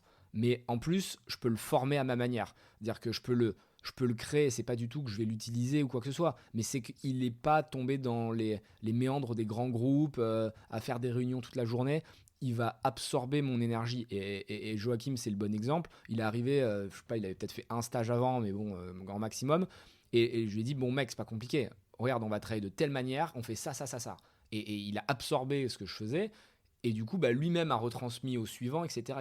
Et donc, là, le recrutement, il s'accélère. C'est-à-dire que Joachim, il arrive combien de temps après il arrive super tôt, je sais plus, c'est février 2018, pardon. Donc, février, 2 mois après le début. Et après, ça s'enchaîne ? Ouais, mais sans plus. C'est-à-dire qu'on est 4-5. Et à 4-5, on fait un travail de ouf. Parce donc, au bout d'un an. On est resté 6 mois, 4-5. 6 mois. On est resté 6 mois, 4-5. Qu'est-ce qui se passe pendant 6 mois ? Comment accélérons un petit peu l'histoire. Voilà, on a vu les 3 premiers mois, on va dire. C'est les mois de traction. Tu trouves la traction. Alors, c'est hyper rapide, 3 mois pour cette phase-là. Mais voilà, tu les as. Et là, tu pars dans l'hypercroissance. Tu pars dans l'hypercroissance sur, on va dire, sur plusieurs mois, mais comment ça se gère, ça ? Comment et pourquoi cette hypercroissance ? C'est que de l'acquisition ? C'est quoi ? C'est un effet d'aubaine ? C'est un effet de marché ? C'est quoi ? C'est parce que tu multiplies les canaux de vente ? C'est quoi ? C'est un mélange de tout ce que tu as cité, principalement de l'acquisition parce que le awareness, c'est important, c'est-à-dire il faut se faire connaître. Quand tu es une marque qui n'existe pas, il faut réussir à ce que les gens parlent de toi. Nous, on utilise des techniques marketing classiques, on va même générer des buzz, des bad buzz, des good buzz, parce qu'on sait qu'au final, il faut un produit clivant. Il y a beaucoup de gens qui vont dire « Ah, Feed, ils ont eu plein de bad buzz, ils sont nuls ». Mais en fait, ce que les gens ne comprennent même pas, c'est que le bad buzz est intéressant pour nous. Parce que quand il y a des gens qui nous insultent et qui parlent de nous sur Twitter en disant qu'on est des gros cons, on est dans les top Twitter, dans les top machins, et puis on remonte organiquement sans dépenser un euro. Et l'intérêt de Feed, c'est que le produit est clivant par nature. Donc c'est un repas complet dans le pays de la gastronomie. Et tu as toujours ceux qui vont te dire c'est honteux qu'en France on mange de la poudre, on est des esthètes, on est censé manger entrée plat dessert, persuadés que leur foie gras... t'as des super ambassadeurs finalement. Non mais voilà, et en fait, eux, quand ils parlent de nous et qu'ils nous descendent, ils vont nous descendre auprès de 10 personnes, mais il y en a forcément une dans les 10 qui va se dire « Ah mais quand même c'est pratique ce truc, moi quand je fais de la route ou que je suis dans les trains ou que je travaille dur, il va jamais leur avouer, tu vois, mais il va quand même en acheter sur notre site. Et du coup, nous, on est content que les gens crient, se plaignent, hurlent et veuillent notre mort. Il faut savoir que Feed, on est une startup qui reçoit des menaces de mort, d'accord. On reçoit des menaces de mort assez régulièrement de gens qui nous disent, enfin moi plutôt, tu vois, à titre perso, comme c'est moi aujourd'hui qui suis entre guillemets le porteur du projet, disant t'es un enfoiré, on va te tuer parce que tu veux corrompre la France ou je sais pas quoi. T'as des grands Non, malades, je reçois quand des même. trucs de ouf, moi je reçois des trucs de religieux, de gens qui adorent la bouffe, des trucs incroyables. Et j'adore ça. Et ça me montre que je suis en train de toucher un truc qui est bon parce que c'est Schopenhauer qui disait toute innovation passe par 3 stades. Elle est d'abord ridiculisée, puis violemment combattue, avant d'être considérée comme ayant toujours été évidente. Et c'est exactement ce qu'on démontrait avec Feed. Au début, tout le monde se foutait de nous en rigolant, mais ça marchera jamais, vous êtes des blaireaux, machin. Là, ils ont vu que ça fonctionnait, qu'on faisait des millions d'euros de chiffre d'affaires, ils ont combattu. Là, ils ont vu qu'on est passé à des dizaines de millions. Donc là, ils sont en flip complet. Et c'est en train d'être considéré comme ayant toujours été évident parce qu'en fait, quand tu réfléchis, bon bah on donne bien du lait maternel, du substitut de lait maternel en poudre au bébé.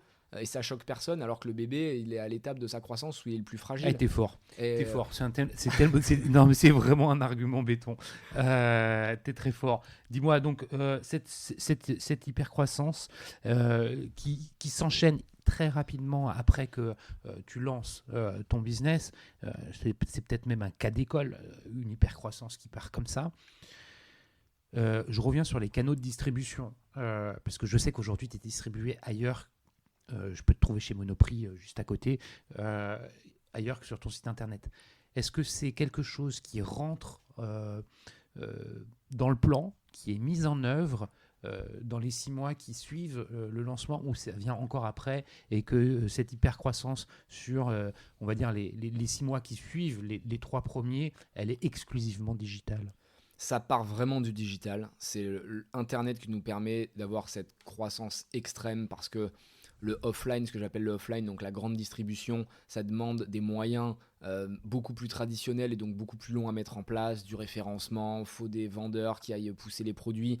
Ça ne nous permet pas de croître très vite, mais néanmoins, on sait qu'à un moment, ça va nous servir et qu'il faut maîtriser la grande distribution. Et dès le début, ça fait partie de mon plan. Il se trouve qu'on est opportuniste et qu'on fait une rencontre incroyable à Madi Keynote avec Cécile Guillou, qui est la DG de Franprix, qui adore le produit, on a un bon fit.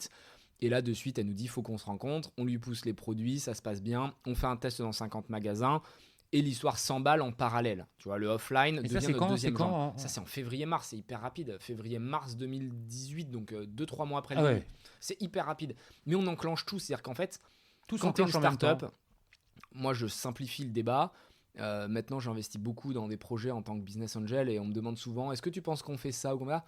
Je dis, faut arrêter de se la branler en mode, est-ce que ça, c'est assez bien pour ma marque? Est-ce que si, est-ce que là? Tu as une opportunité business, tu la saisis. Quand tu es au début d'une aventure, tu dois taper sur tous les fronts. Et après, tu filtres. C'est-à-dire que si tu vois que ça marche mal, t'arrêtes. Si tu vois que ça marche bien, tu continues. Mais tu ne peux pas te permettre de dire oui, moi, ma marque, elle est trop premium pour faire ci ou pour faire ça. Ou non, je veux vraiment rentrer dans la tête des gens par le online. Et ensuite, ils comprendront. Enfin, le client, il est beaucoup plus basique que ça. Le client, il veut le produit facilement à côté de lui. Il veut des points de contact réguliers. Et les points de contact réguliers, ça passe par oui, acheter sur internet et te voir sur Facebook, Instagram, mais aussi t'avoir à côté du bureau, t'avoir à côté de la maison, t'avoir dans la station-service, t'avoir dans les coworking, t'avoir à la pharmacie, t'avoir dans les distributeurs, dans les salles de sport, etc. Tu finis 2018 sur quel bilan? 2018, c'est la vraie première année pleine qui commence quasi à zéro. On fait 2 millions d'euros par Ouais. les métriques. On fait 2 millions d'euros de chiffre la première année. T'as combien de clients? On a des dizaines de milliers de clients et surtout, ils sont hyper engagés. Ça veut dire que les mecs, ils parlent avec nous, ils viennent au bureau, ils commandent sur les réseaux sociaux. Est-ce que tu as déjà à ce moment-là, oublie aujourd'hui, à ce moment-là, est-ce que tu sais déjà, est-ce que tu as identifié les typologies de clients? Ouais. On sait qui sont nos clients parce qu'on a parlé avec eux. On sait qui sont nos early adopters. C'est très simple. C'est des urbains la plupart du temps, des gens qui sont pressés, des gens qui sont entre 18 et 35 ans, qui ont plutôt de l'argent, contrairement à ce qu'on pourrait penser. C'est pas des gens qui sont dans la galère. On n'a pas du tout les mêmes clients que les produits régime, par exemple. Produits régime, c'est souvent low cost, en mode pas trop d'argent, et tu vois, ils croient à la magie de la pub. Oui, vous allez perdre 15 kilos en 2 semaines. Donc on va dire que c'est les gens qui sont pas très malins. Nous, on a plutôt des gens au contraire qui vont chercher à comprendre ce qu'il y a à l'intérieur du produit, qui vont regarder sur les sites internet, voir qu'on leur apporte un index glycémique faible. Et c'est super intéressant parce que ça veut dire qu'on a une communauté qui est éduquée. Et si elle est éduquée, ça veut dire qu'elle l'achète pas parce qu'elle s'est fait manipuler, elle achète parce qu'elle a compris l'intérêt du produit. Et donc on sait qu'on tient quelque chose de bon et de puissant. Donc là, dès le début, moi j'enclenche le mode levée de fonds. Et après avoir levé 500 000, 6 mois après, on relève 3 millions avec Otium. Donc là, t'es fin 2018. Même pas, on est en mai 2018 là. Ouais. Mai 2018, je relève 3 millions avec Otium, qui s'appelle maintenant Utopia, qui sont, on va dire, des spécialistes des marques, donc ils m'apportent quelque chose au-delà de l'argent. Tu vois, je pense que l'argent seul n'a pas d'intérêt. Et là, on continue à avancer, et la croissance est dinguissime. Et si tu veux, on met une telle énergie qu'en toute honnêteté, et c'est pour ça que le produit n'est pas le plus important, mais on aurait pu vendre des chaussettes, ça aurait fonctionné aussi, parce que tu crées un tel climat de guerre dans ta boîte. Mais quand je dis guerre, c'est une guerre positive, tu vois, d'énergie, d'ambition, de détermination, de passion, que tout le monde est à 200%. Et c'est pour ça qu'on écrase nos concurrents, parce que quand eux, ils travaillent une semaine, dans la même semaine, on a travaillé l'équivalent de 3 semaines. Donc, alors attends, je reviens, je comprends toute cette énergie qui est mise. Et pour pouvoir faire un truc aussi rapide, il faut forcément une dose d'énergie phénoménale. Tu arrives à la fin de cette première année, je veux juste qu'on revienne sur le bilan de cette première année. Tu nous dis 2 millions, tu nous dis quoi, 5, 6 personnes, 10 personnes, c'est combien? Ouais, à la fin 2018, on est 10, même pas. Une dizaine, c'est un seul et même industriel qui fabrique pour vous depuis le début, ou est-ce que tu as déjà ouvert pour aller en voir d'autres?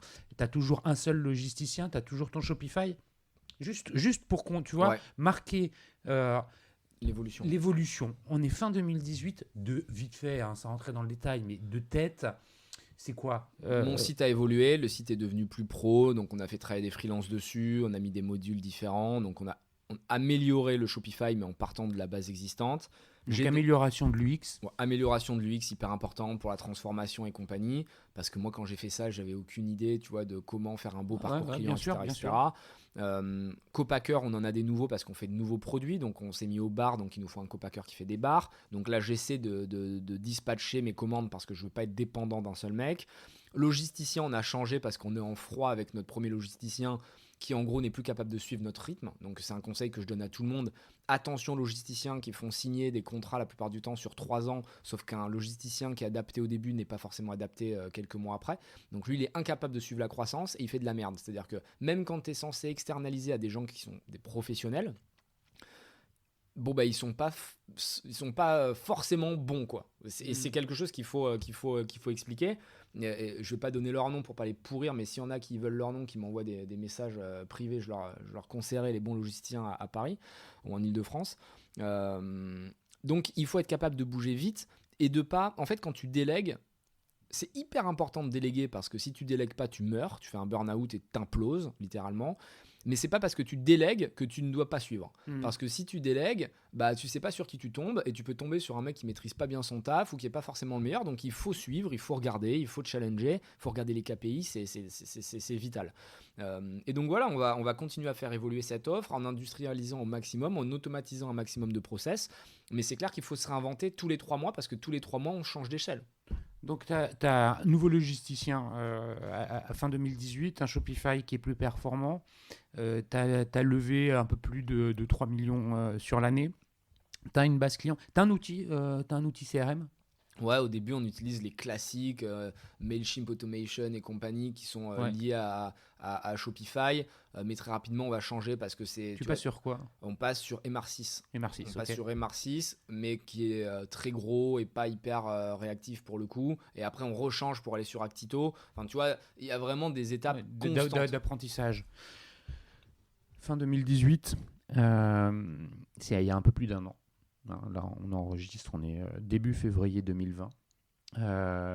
Qu'est-ce qui se passe en 2019?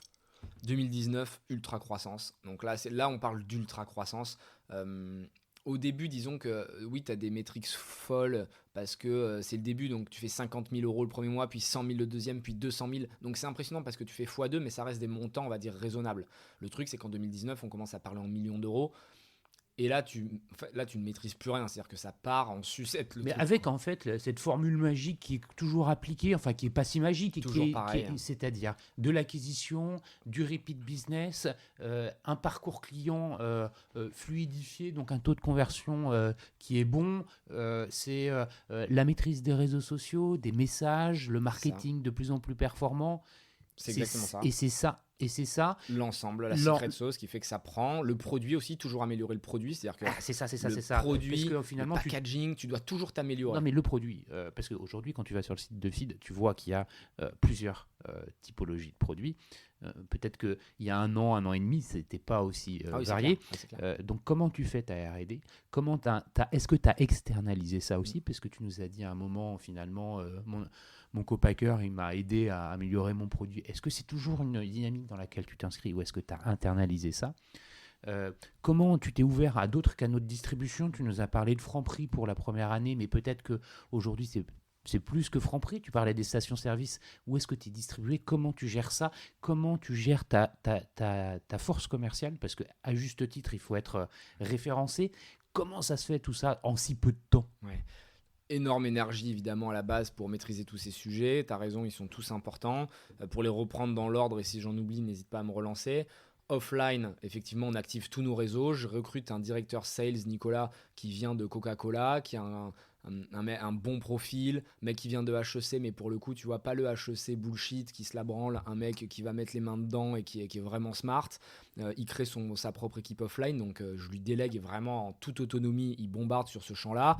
Et moi, je vais essayer de déclencher des rendez-vous avec les CEO des grosses boîtes, de Monoprix, de Franprix, de Casino, de Leclerc, d'Intermarché, Auchan, on se les tape tous. Et quand tu passes par le haut, et que tu commences à avoir un peu de notoriété dans l'écosystème startup, ça te permet d'accélérer grandement les process, tu vois. Donc tu passes pas par les acheteurs qui, eux, vont remonter à la hiérarchie, ça prend 6 mois, on passe direct par en haut et du coup, on gagne du temps. Et ouais, on va tout tester, c'est-à-dire qu'on commence par Franprix, ça cartonne, on ouvre 500 points de vente, et puis après on fait Monoprix, et puis après on fait les indépendants. Et là, aujourd'hui, on a tous les distributeurs français. C'est-à-dire qu'on travaille avec tous les distributeurs français, et il n'y en a pas un avec qui on ne travaille pas, et on les éclate parce que on recrute la force de vente en interne, parce qu'on veut des gens qui parlent avec passion. Donc tu as ton réseau de... Ouais. J'ai mon réseau, la plus grosse partie de mon équipe, c'est mes vendeurs, voilà, c'est ça. c'est mes commerciaux. Donc des mecs qui sont sur la route, qui vont rendre visite à tous les points de vente. Ils vont checker les points de vente, et ils vont les faire tourner, ils vont raconter l'histoire, ils vont faire des dégustations, ils vont parler aux clients, parce qu'au final, tu peux pas l'externaliser. Tu peux externaliser quand c'est un produit simple. Tu vois, je sais pas, tu vends... j'ai n'importe quoi, du PQ, les gens ils comprennent à quoi ça sert. Alors, le PQ. Où est-ce que tu es placé dans le magasin ? Je te pose la question, là le Monoprix qui est au-dessus, rue des Bellefeuilles, il n'est pas très simple d'accès, il est en travaux. T'es au frais, t'es pas au frais, t'es avec les céréales, t'es avec les fruits et légumes, t'es où ? Ça dépend des points de vente, donc le mieux c'est de demander quand vous y alliez, faut pas hésiter. Et si on n'y est pas, n'hésitez pas à demander le référencement, parce que c'est comme ça qu'on a réussi aussi, c'est-à-dire qu'on avait une communauté tellement engagée qu'ils allaient voir les directeurs, ce qu'on appelle les chefs ali, les chefs alimentaires. Ils disaient nous on veut du feed, et les mecs du coup nous envoyaient des mails, on a eu une dizaine de clients qui nous ont dit que vous voulez du feed, donc on aimerait vous commander. Donc ça vient vraiment de la base, et c'est le consommateur qui fait la réussite ou non d'une boîte, faut pas se voiler la face. Et du coup on va être soit au snacking, soit en devant de caisse, soit dans la partie diète, bio, organique, on va dire la partie un peu healthy.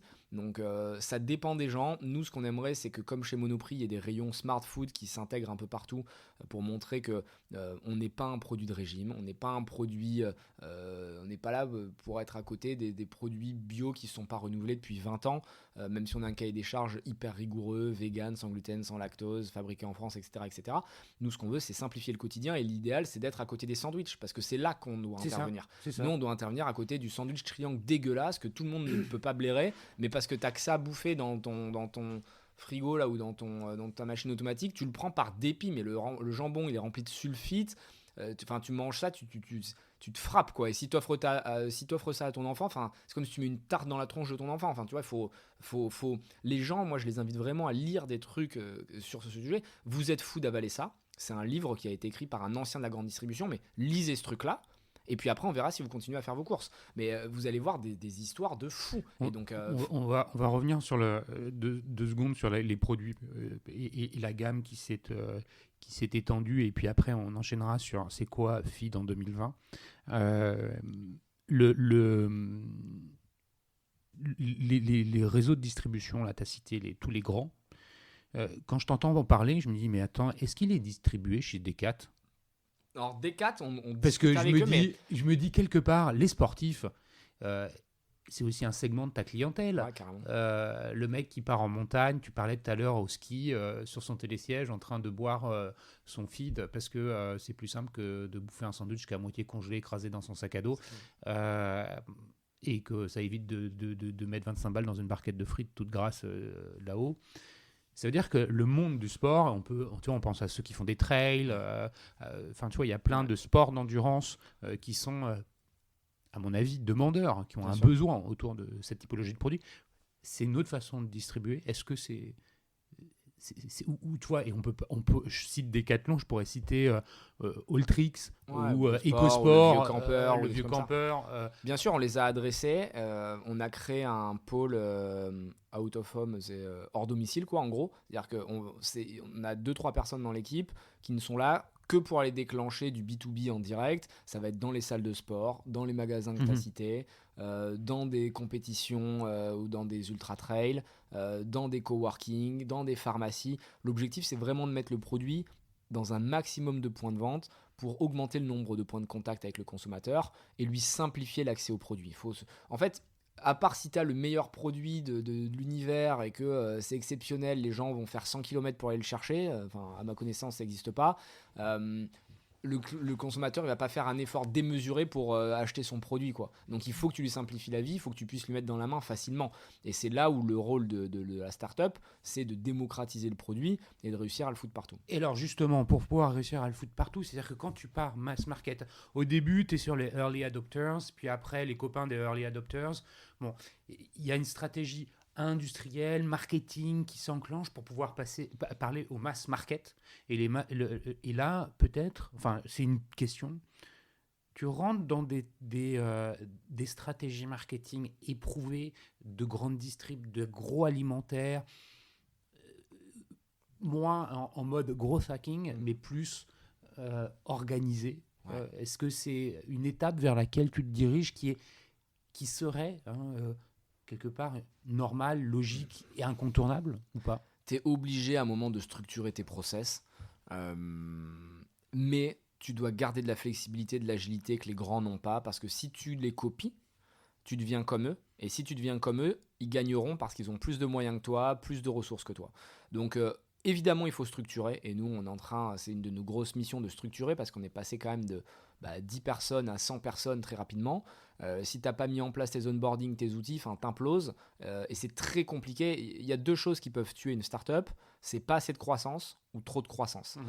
Et ça fait sourire quand tu dis trop de croissance, mais en réalité, c'est une évidence, quoi. Parce que moi, j'ai des exemples en tête qui ont pété en plein vol parce qu'ils n'arrivaient plus à gérer ça. Et nous, ça n'a pas été facile non plus, honnêtement. Quand tu as tout qui se passe bien et que tu recrutes, dès que ça commence à aller moins bien, tu as un effet ciseau parce que tu as des masses salariales qui sont énormes, tu perds ton ADN, tu perds ton énergie parce que tu as recruté peut-être un peu plus vite et du coup les gens qui rejoignent l'aventure, ils sont peut-être un peu moins dans le cœur de ce que tu recherchais avant et du coup ils savent plus ce qu'ils viennent faire ici, est-ce qu'ils viennent chercher un salaire ou est-ce qu'ils viennent remplir une mission, tu vois. Et nous, les employés qu'on a, c'est même pas des employés, c'est des associés. C'est-à-dire que chez FID, tout le monde a accès au capital. C'est-à-dire que tout le monde a du capital. Tu rentres chez FID, à partir du moment où tu es en CDI, tu as du capital. Tu as entre 1 an et demi et 2 ans de salaire en BSPCE, donc en part de la société. Ce qui est énorme. Personne ne fait ça. C'est énorme. Énorme. D'ailleurs, ça me fait penser à ce que tu dis. Première année de lancement, tu lèves 3 millions. Deuxième année, tu relèves encore 15 millions, ouais. 15 millions. Avec Alven, cette fois-ci. Avec Alven. Tu structures, c'est en 2018, tu structures, tu commences à avoir des process organisés. J'imagine que tu dois avoir en termes de gouvernance dans l'entreprise aussi quelque chose qui est un peu nouveau. Enfin, tu as peut-être un CODI. Un COMEX, ouais. Je fais un COMEX avec tous ce qu'on appelle les managers, les heads. C'est-à-dire que j'ai les heads, j'ai head offline, head online, head marketing branding, head of opération et CTO. et eux représentent leur pôle, leurs équipes, et ceux qui me reportent en direct. Et donc j'ai été obligé de mettre en place, tu vois, c'est des détails, mais au début tu fais sur Asana une to-do list de ce que tu dois faire, et tous les matins j'arrive et je défonce mes tâches les unes après les autres. Et très vite je réalise qu'en fait j'ai tellement de tâches à faire que je peux plus fonctionner comme ça, et que je dois cloisonner mon emploi du temps avec des moments attribués automatiquement et qui reviennent chaque semaine. C'est-à-dire que là, si je trouve mon calendrier, c'est toujours le même chaque semaine. Le matin, c'est travail perso, donc je fais mes tâches à moi. Le lundi après-midi, j'ai des réseaux one-to-one avec mes aides, donc je rencontre pendant 1 heure les 5 aides. Le mardi après-midi, c'est meeting slot où l'équipe peut me bombarder des rendez-vous et m'imposer des rendez-vous automatiquement en les invitant dans mon calendrier. Le mercredi après-midi, je rencontre l'équipe. Donc là, toute l'équipe peut me caler des one-to-one pendant une demi-heure. Le jeudi après-midi, c'est meeting slot. Et le vendredi, c'est autre chose parce qu'on a le COMEX. Et si tu veux, on est obligé d'organiser notre process de telle sorte que les gens savent à quel moment ils peuvent me déclencher. Moi, je sais à quel moment je peux les déclencher. Et on fluidifie au maximum nos opérations en mettant en place à la fois des outils qui sont IT, mais aussi des habitudes de travail qui sont différentes. Donc, encore une fois, la flexibilité, l'agilité, la capacité d'adaptation font que tu arrives à t'adapter, et on a effectivement des reportings qui sont de plus en plus lourds à envoyer au fond. On doit aussi faire des comités stratégiques avec les fonds pour leur reporter. Donc tu as un DAF à mon avis qui on a un CFO en fait qui est devenu COO depuis, Romain, qui vraiment m'allège tout ce qui est Excel et compagnie, parce qu'il faut en livrer un paquet au fonds d'investissement, et moi c'est pas ce que j'aime, tu vois. Moi passer 4 heures pour faire un Excel pour savoir combien je vais faire en 2030, si tu veux, j'en ai rien à foutre. Donc Romain le fait très bien. Moi je suis là pour mettre de l'énergie à un moment T et faire en sorte qu'on fasse du mieux qu'on peut, tu vois. Très clairement, moi mon métier il est là. Je dois pousser tout le monde au maximum, je dois presque être un coach, un support pour l'équipe, et faire en sorte qu'ils soient dans les meilleures dispositions. Tu finis 2018, non 2020, 2019 pardon, c'est la deuxième année, c'est ça, 2019. T'as quoi comme niveau de chiffre d'affaires, tu le dis ou pas? Ouais, c'est la dernière année sur laquelle on communique, on fait 10 millions, donc on passe de 2 à 10, donc tu vois, c'est quand même violent. 10 millions de chiffre d'affaires, on a levé 15 millions, là ça rigole plus du tout, on est passé à 80-90 personnes, ça devient international, on ouvre des pays. C'est quoi alors? Non, voilà, aujourd'hui on est en 2020, c'est quoi ta feuille de route pour 2020? C'est quoi FID en 2020? C'est de dire je vais faire encore x5 de chiffre d'affaires. Si oui, comment? Puisqu'il y a un moment, il va falloir casser les codes peut-être ou aller chercher des marchés extérieurs. Tu as commencé à parler de l'international. C'est quoi FID en 2020? C'est quoi les objectifs? 2020, je dirais que c'est l'année de la maturité, même si c'est assez jeune parce que ça fait que 3 ans qu'on a lancé le projet. Notre principale mission, c'est de bien raconter l'histoire. On a réalisé, avec 3 ans de feedback, que les consommateurs, ils mangeaient pas uniquement du feed parce que ça leur apportait des nutriments, mais ils consommaient du feed parce qu'ils aimaient ce qu'on faisait, ils aimaient notre aventure, et ils comprenaient la volonté et la détermination qu'on y mettait. C'est-à-dire qu'au début, on cherchait des arguments marketing qui n'étaient pas forcément authentiques. C'est-à-dire qu'on disait, bah oui, on vous fait un repas parce qu'on a envie de vous simplifier la vie, machin, ce qui est vrai. Mais on n'allait pas plus loin. Tu vois, on était une boîte produit, on vendait des bars et des boissons.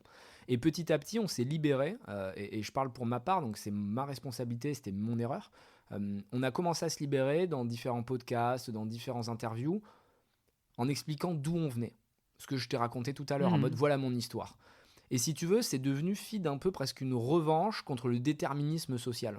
C'est-à-dire qu'au-delà des produits qu'on vendait, j'essayais d'incarner et d'être l'exemple que peu importe les cartes que le destin t'avait données, tu pouvais quand même t'en sortir, tu pouvais quand même réussir. Évidemment, pour toi, ça allait être plus dur parce que tes parents n'allaient pas t'aider, parce que tu n'avais pas fait des grandes écoles, parce que tu parlais pas 4 langues, parce que tu n'avais pas de l'argent. Mais ta volonté et l'énergie que tu avais accumulée depuis ta jeunesse et tes frustrations sont une chance exceptionnelle qui te permettront de dépasser tous ces fils d'eux, ces enfants qui ont toujours eu une cuillère en argent dans la bouche depuis leur naissance. Et du coup, y a des gens qui nous ont soutenus, qui nous ont poussés. Et il fallait qu'on soit capable de mieux le raconter et que le packaging, que la marque, soit le prolongement de cette aventure. Et c'est pour ça que en mars 2020, donc le 17 mars pour être précis, je ne sais pas quand sera diffusé le podcast. Écoute, juste après peut-être. Et on va lancer une nouvelle version de feed. Et on va tout changer. On va changer nos recettes, on va changer nos packaging, on va changer nos communications, on va changer notre impact sur l'écologie. On va économiser 250 tonnes de CO2 par an parce qu'on va couper nos bouteilles plastiques, parce qu'on n'avait plus envie de vendre des bouteilles plastiques. On va utiliser que des sachets unitaires et des emballages pour les bars et compagnie qui seront en papier recyclé et recyclable, de telle sorte qu'on aura zéro impact sur l'environnement. Et tout ça, ça vient en fait des consommateurs. Et c'est ce que je dis depuis le début du podcast, parce que c'est le feedback qui a toujours raison. Et là, en 3 ans, on a accumulé assez de retours pour savoir que les gens sont contents de ce qu'on a fait, ils sont satisfaits des produits, mais on doit aller plus loin que ça. Et si on veut inspirer et devenir une marque générationnelle, c'est-à-dire si on veut devenir une marque forte des années 2020, il faut qu'on raconte quelque chose qui dépasse nos produits. Et le message, il est simple. C'est qu'à chaque fois que vous allez manger un feed, vous allez avoir un boost de motivation qui va vous rappeler que quels que soient vos objectifs, quelles que soient vos ambitions, quel que soit votre destin, vous pouvez réussir. Même si personne ne croit en vous, nous, on sera ce regard bienveillant qui va porter sur vous une confiance et qui va vous dire « Ne baisse pas les bras, c'est maintenant que tu dois réussir. » Ouais, donc en fait, tu es en train de graver dans le marbre les valeurs qui étaient sous-jacentes chez Feed. Exactement. Tu en fais plus qu'un argument marketing, tu en fais une philosophie d'entreprise. C'est ça. Donc ça veut dire, ça c'est vraiment la maturité sur ton marché domestique qui est la France. Tu vas continuer à avoir une pénétration du marché là-dessus. Tu commences à évoquer l'international. Feed, ça peut pas rester que français. Non. Feed, on est déjà dans 40 pays online et 15 pays offline, donc là en grande distribution, notamment Benelux, Suisse, Espagne, Italie, UK, mais aussi dans les pays du Moyen-Orient. Donc vraiment, ça a été très rapide. Et là, notre vraie mission, c'est de planter cette marque en mars et de savoir ensuite la dupliquer dans différentes grandes zones géographiques. Naturellement, les US, la Chine aussi est intéressante. Ce qui est sûr, c'est que Feed va se développer très rapidement. On ne sera pas satisfait de ce qu'on obtient. C'est-à-dire qu'il faut toujours avoir faim, il faut toujours en vouloir plus. Là, on s'est fixé que dans les 5 premières années, donc il nous reste 2 ans, on doit faire 100 millions d'euros de chiffre d'affaires par an. C'est notre objectif. Et une fois qu'on fera 100 millions, on ne va pas se dire c'est cool, on a gagné. Non, on voudra les détrôner des grands groupes industriels. C'est comme ça qu'ils ont commencé aussi avec un seul produit. Ouais, en fait, ton histoire, elle me fait penser à une autre histoire. Et peut-être que tu la connais mieux que moi. Parce que c'est une marque qui s'est lancée, qui est partie de rien, qui s'appelle Michel et Augustin. Qui, in fine, se poursuit aujourd'hui au sein du giron Danone. Ça t'inspire quoi comme commentaire, cette histoire? C'est une option, c'est pas une option, tu ne sais pas. Je connais bien Michel et Augustin, qui sont 2 mecs très sympas déjà. On a eu l'occasion de se croiser au début par des connexions en commun et après on a pas mal discuté. Augustin est même venu nous pitcher chez Feed pour nous motiver, raconter son aventure. C'est vraiment des mecs top qui nous ont ouvert, je pense, la voie, parce qu'eux, ils ont commencé dans les années 2000, donc les startups n'existaient pas, c'était le tout début, il n'y avait pas autant de levées de fonds, il n'y avait pas le digital, donc les croissances étaient beaucoup moins rapides, mais ils ont montré qu'avec un produit qui était fait différemment et vendu différemment, tu pouvais disrupter un marché, et du coup, moi... On nous compare souvent parce que c'est vrai que c'est 2 produits agroalimentaires et tu as peu de réussite agroalimentaire en France. C'est très dur de citer des marques qui font plus de 10 millions d'euros de chiffre d'affaires et qui ont commencé seuls. C'est très rare. Donc respect pour ce qu'ils ont fait. Nous, notre objectif, c'est d'aller encore plus loin et de taper encore plus fort. Ils ont été effectivement rachetés par Danone, c'est pas un secret. Manifesto Ventures. Nous, je pense qu'on peut faire plus et c'est vraiment pas un manque de respect quand je dis ça parce qu'ils ont fait une histoire incroyable. On va essayer de rester indépendant le plus longtemps possible. Je crois que la digestion par Danone s'est pas hyper bien passée parce que c'est très dur pour un grand groupe d'acheter mais surtout de savoir laisser vivre des projets. Il y a des groupes qui le font très bien comme Coca-Cola qui l'ont fait avec Innocent, comme Kellogg's qui l'a fait avec RX Bar. C'est-à-dire que le grand groupe n'essaie pas d'imposer ses process à la petite start-up, mais au contraire va les laisser libres et va être là en support, en soutien pour essayer de les accompagner dans leur ultra-croissance. Donc non, c'est super intéressant de voir qu'il y a des réussites et ça montre bien que si tu es motivé, que tu es déterminé, que tu fais les choses un peu différemment, tu peux réussir, même dans ces milieux qui sont compliqués comme l'agroalimentaire. Écoute, merci Anthony pour cet échange. Avant qu'on on ne conclue, la question de la fin, et finalement tu as commencé à apporter des éléments de réponse. Chez Feed, le commerce et les sujets RSE, transition écologique, développement durable. Tu as commencé à nous répondre. Mais c'est quoi Est-ce que tu peux nous en dire plus sur ça? Parce que finalement, c'est ça le commerce du futur. C'est clé, c'est hyper important, tous les sujets que tu viens d'évoquer. L'écologie, c'est quelque chose qui nous tenait à cœur et on faisait déjà en sorte de faire au mieux de ce qu'on pouvait en utilisant du plastique recyclé, recyclable, mais on doit aller plus loin. Maintenant, on va couper nos bouteilles qui sont iconiques, c'est les bouteilles transparentes avec la poudre à l'intérieur, parce que quand on a calculé l'impact qu'on avait sur la planète, on pouvait pas cautionner ça. Je pense que les startups doivent penser en amont des grands groupes et montrer l'exemple. C'est pour ça qu'on sera la première marque agroalimentaire à utiliser du papier recyclé, recyclable pour l'intégralité de nos produits. On va continuer à faire du mieux qu'on peut. Nos cartons deviennent imprime vert, c'est-à-dire que avec de l'encre responsable, à chaque fois qu'on va couper un arbre pour faire un carton, on va en replanter un. On veut vraiment avoir un impact. T'as un bilan carbone pour ton entreprise? Ouais, je l'ai pas en tête, mais ce que je sais, c'est qu'avec la nouvelle marque, on va économiser l'équivalent de 40 tours d'avion de la planète en 2020, parce qu'on coupe nos bouteilles plastiques. Donc, malgré la croissance. Malgré la croissance qui est colossale. Donc c'est incroyable. Et on est super fiers de ça parce qu'on doit montrer l'exemple et on va continuer à essayer de faire mieux. Et pareil pour tout ce qui est social, sociétal, je pense qu'une société ne peut plus se permettre de ne pas avoir d'impact à ce niveau-là. Et nous, c'est pour ça qu'on a créé une fondation qui s'appelle Feedback, où on va donner 1% de notre chiffre d'affaires chaque année. Et on le fait depuis l'année dernière, même si on n'a pas communiqué dessus parce qu'on veut que ce soit hyper authentique et que ça ne fasse pas marketing. Et on va aider des jeunes comme moi qui étaient destinés à échouer, dont tout le monde étaient persuadés qu'ils n'avaient aucun intérêt à continuer à vivre pour grossir le trait, et on va les aider dans leurs projets. L'idée, c'est de rencontrer des jeunes qui ont envie de faire mentir leur destin et qui rêvent grand, peu importe leur domaine. Ça peut être des entrepreneurs, ça peut être des gens qui veulent sauver la planète, des gens qui veulent devenir des sportifs, des musiciens. On va les accompagner, on va leur donner de l'argent, on va leur payer des coachs.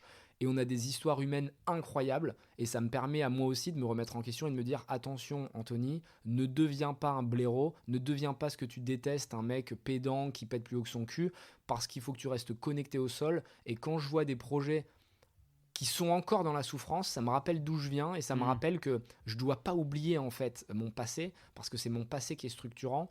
Et du coup, je suis à la fois ravi de les aider pour eux, mais c'est aussi parfaitement égoïste si je suis sincère, parce que ça me permet de me rappeler qui je suis, d'où je viens, et de voir qu'il y a des gens qui souffrent beaucoup, et qu'il y a peut-être un prochain Anthony Bourbon qui est en train de naître et qui va venir m'éclater parce qu'il aura encore plus de vengeance à prendre. Donc il faut que je reste pas dans la souffrance, c'est un grand mot, mais au moins dans la capacité... Dans une forme de réalité. De réalité et comprendre le peuple. Et quand je dis le peuple, j'en fais partie vraiment, donc c'est pas méchant, mais comprendre la masse, parce que c'est la masse qui a besoin de solutions, et c'est à cette masse qu'il faut fournir des solutions, et c'est le rôle d'une start-up de créer ces solutions. Bah écoute, c'est un super message de conclusion. Tu l'as dit pendant l'entretien, je pense que si on veut te suivre, c'est sur LinkedIn principalement. Ouais. C'est là où on peut avoir des liens facilement, comme finalement c'est le cas avec tous les invités de ce podcast. Merci Anthony, merci sincèrement de la qualité, de la sincérité, de la profondeur de cet échange. Merci à vous tous qui écoutez les Digital Doers. Vous êtes toujours de plus en plus nombreux. N'hésitez pas à bien noter ce podcast et puis à le partager autour de vous. C'est comme ça que les podcasts se font connaître. Si vous souhaitez rentrer en contact avec moi, vous pouvez le faire au travers du site lesdigitaldoers.com et de me faire parvenir votre message. Je vous répondrai. Merci beaucoup et à bientôt. Au revoir.